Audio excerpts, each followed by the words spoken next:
DashCon, the Willy Wonka Experience, Fire Festival.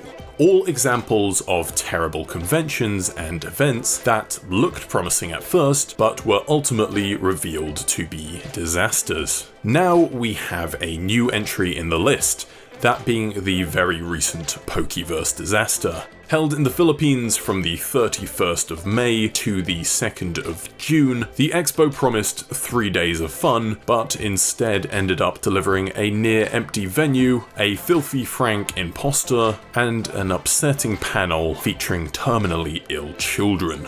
I want to give a quick shout out to Rita on Twitter, whose thread helped massively in writing this video, so thank you, Rita. So with that being said, let's jump in.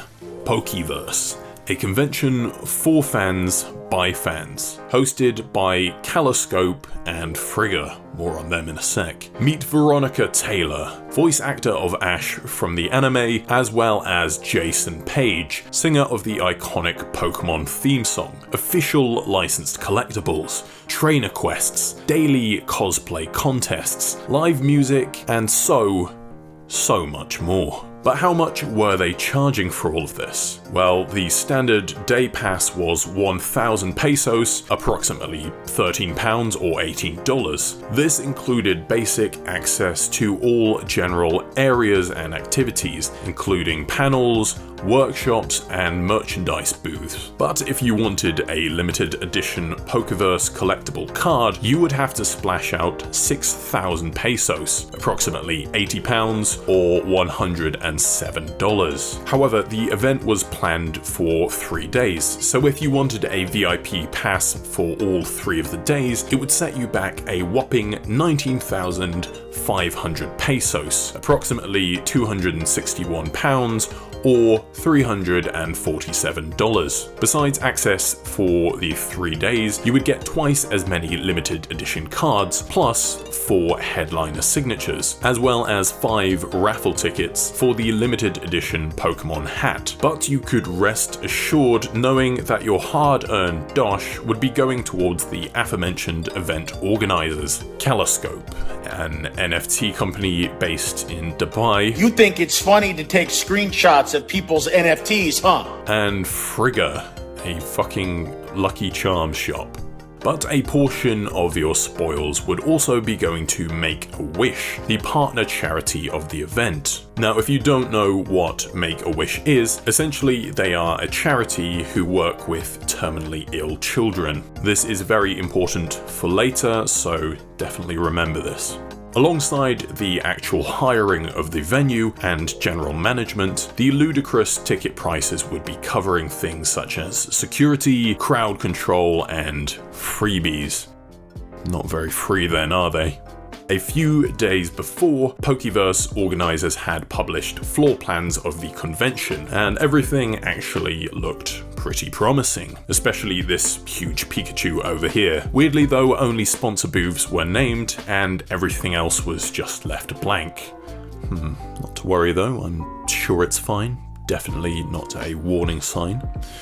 But before we get into what happened during the first day of the expo, first I want to give a very quick shout out to today's sponsor, GamerSupps. Now, the folks over at GamerSupps are great and allow me to have full creative control over how I do my sponsor segments. So for that reason, all I'm going to say is go check them out using my link in the description below. They've got some great energy drinks, cups, snacks, and some other cool stuff. Also, remember to use my discount code SLIPPIN for 10% off at checkout. But with that being said, let's get back to the video.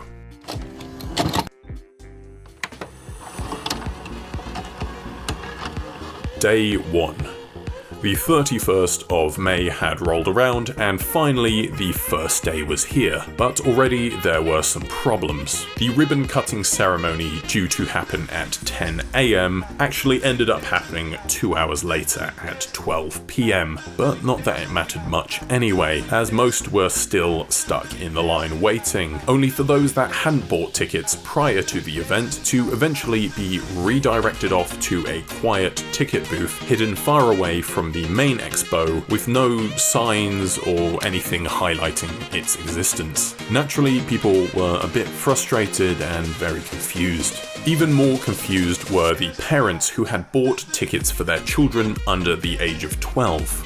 Prior to the event, on the website, the free children's pass said that it granted entry for kids specifically under 5. But now on the actual day, the new printed tickets said that they granted free entry for kids under 12, which had a lot of parents naturally confused and annoyed, as they had paid for what should have been free entry. But it gets even worse, as some of those who had bought the ludicrously expensive 3-day VIP passes had been given 3 individual red wristbands, despite the fact that the convention had different coloured wristbands for each day. Red for day 1, blue for day 2, and green for day 3.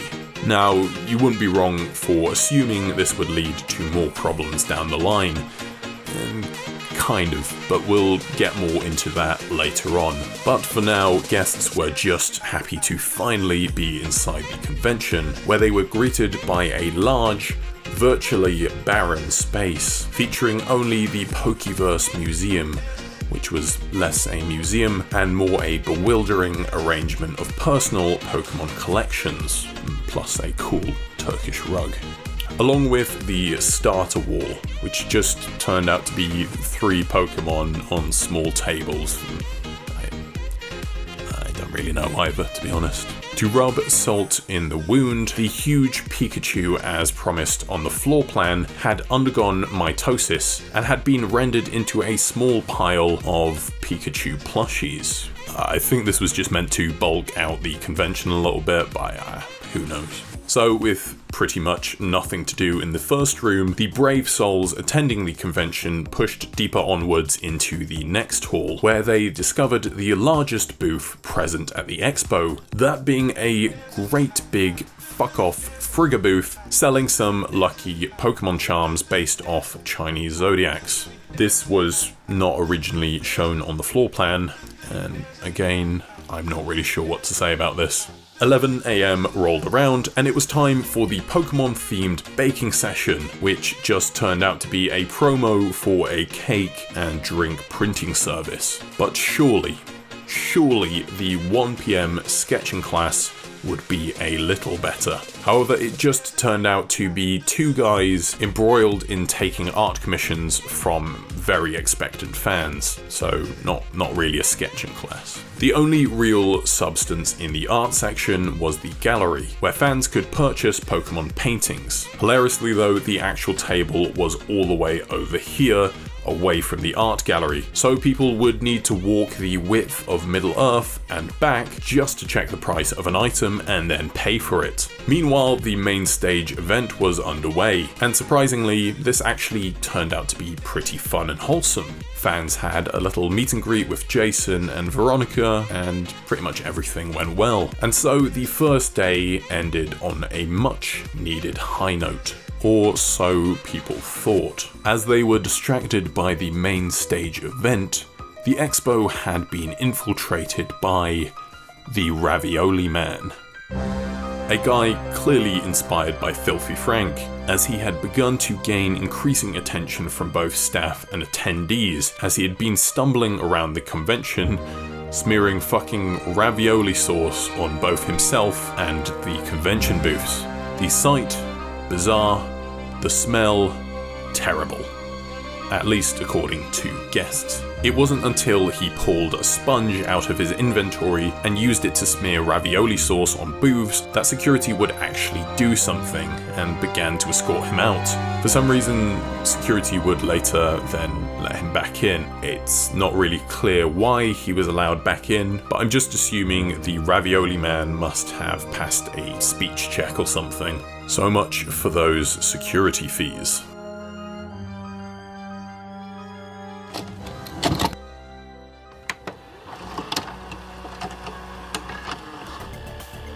Day 2 begins, and surely things could only get better. Well, not exactly. Much like the first day from the get-go, things were off to a terrible start. and today was the first day of the 2-day big cosplay convention. For context, the cosplayers had only been told about the competition a week prior to the actual event, and so they had to rush together costumes in a very short amount of time. On the upside, they were offered a 50% off ticket in exchange for cosplaying a Pokemon character, but one cosplayer was rejected this discount simply because the organisers didn't recognise his character. To make matters even worse, yet again there were some issues with the wristbands. Remember how I mentioned earlier that on the first day, some guests who had bought a 3-day pass were just given 3 red wristbands instead of the accurate color-coded ones? Well, forget about all of that because it doesn't matter anyway, since the staff had actually run out of wristbands and instead resorted to just using red stamps. Hypothetically, if you owned a red stamp, you could bypass the entry fee entirely.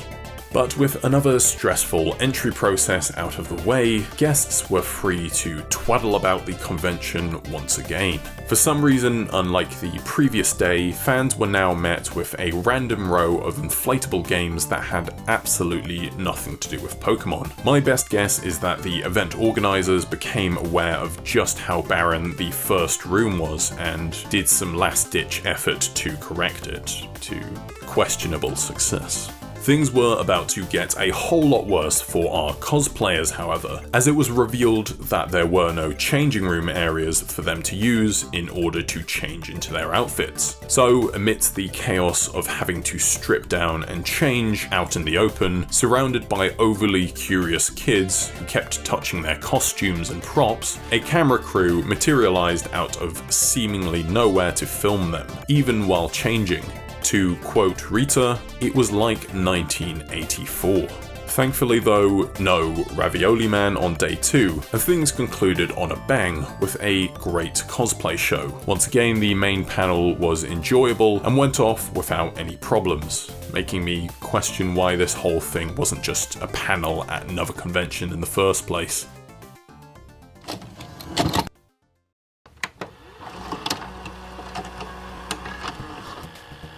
Day 3 had begun, albeit an hour late. Regardless though, the biggest blunder of Day 3, and possibly one of the biggest of the entire 3-day expo, happened right where you would least expect it. On the previously untainted main stage. You'll remember me mentioning right at the start of the video how Pokéverse had partnered with Make-A-Wish.